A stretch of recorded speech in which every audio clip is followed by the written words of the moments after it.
Good morning. Breaking news. A dramatic standoff unfolding in Sydney, Australia right now, where a gunman is holding hostages inside a cafe. 5 of them managing to escape overnight, while others are still being held.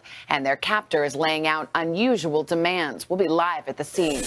Captured, the 3rd and final inmate who escaped from a jail in Alabama, back in custody this morning. How police tracked down the dangerous fugitive more than 100 miles away. Circling the wagon, Sony Pictures set to hold a key meeting with staffers today as more stars are called out in a string of newly revealed emails. And now the hackers are threatening to release what they call a Christmas surprise. And gotta hand it to him, a brave base jumper pulls off the most spectacular high five you've ever seen.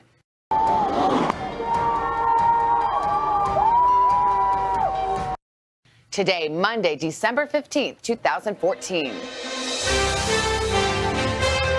From NBC News, this is Today with Matt Lauer and Savannah Guthrie, live from Studio 1A in Rockefeller Plaza.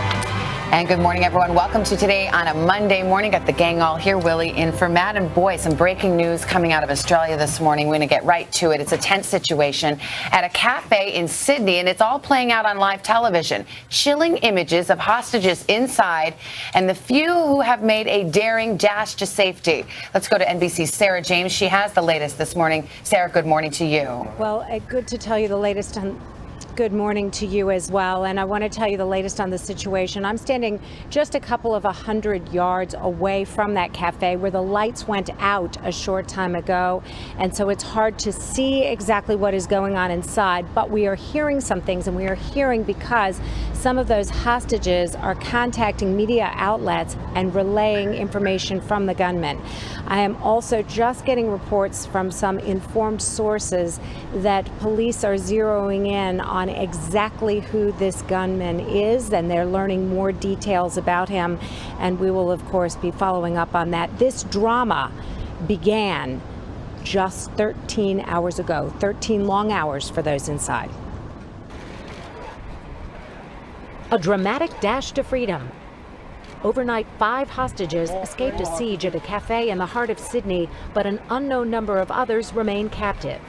It was shortly before 10 Monday morning local time that at least one gunman took over the Lindt Chocolate Cafe, forced panicked patrons to hold up their hands and this Islamic banner.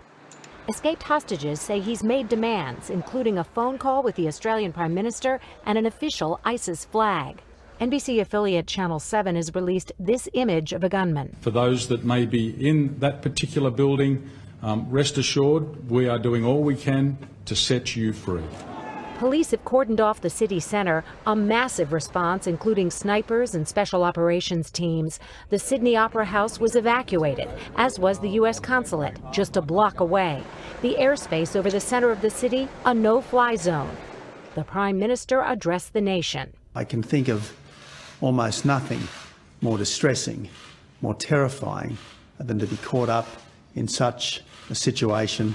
Many buildings were locked down, including the Reserve Bank of Australia and some law offices. Workers only allowed to leave mid-afternoon. The girl holding the flag in the window, and I've seen her a lot. She makes me coffee. Some workers told us they were instructed to walk single file, head down.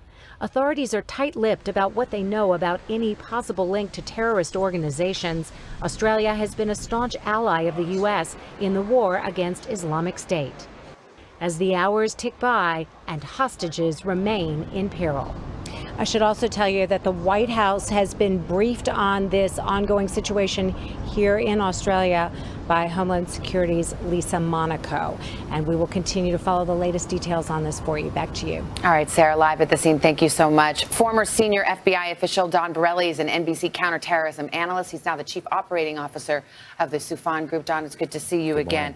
I know it's still early, but when you look at the situation as it's unfolding, does this seem to you like one of these lone wolf types of attack? Is this some homegrown jihadist answering the call? Yeah, it seems to kind of have that type of a personality to it. And again, as you said, it's early, but it appears that this is a lone wolf style attack. At least inspired by ISIS based on, his demand for wanting an ISIS flag, and apparently speaking to a radio personality in Australia saying that everybody's wrong about ISIS and this and that. So it seems like he is supporting the ISIS ideology, whether he's ever had any direct contact with them or if he's just inspired by them, too early to tell. But seeming to want some kind of attention, not only, of course, taking hostages, but then having some of these hostages call newsrooms, call media outlets, trying to relay messages to them. What do you make of that? Well, he wants his story out there, and this seems to have a different personality than what we saw in Canada, where the lone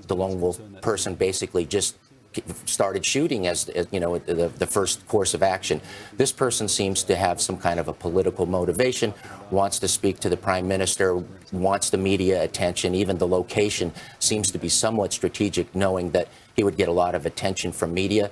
What that story is, what he exactly wants to tell, I guess we'll find out possibly in hours. But right now, it just seems like we don't know exactly what his motivation is. Well, you mentioned he wants to speak to the prime minister. If you are a hostage negotiator, what's your approach in this situation? Well, the approach is to try to string this along a little bit and buy some time. You want to first and foremost make sure that the hostages are being well taken cared for. So you're going to start maybe with some smaller demands, and the course of action would probably be to get him to release more hostages. But I wouldn't want to speculate more than that at this point, and certainly wouldn't want to talk too much about tactics, given the fact that this is a live, ongoing scenario. 3 months ago, an ISIS spokesman actually urged followers in Western countries, including Australia, to conduct attacks. Right.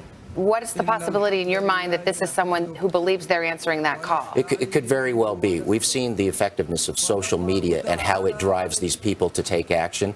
This could be part of that. We just don't know. I guess as the investigation unfolds, we'll see. But at this point, it's likely. All right, Don Borelli, always good to get your perspective times like this. Thank you very much. Appreciate it. Send it over to Willie. All right, Savannah.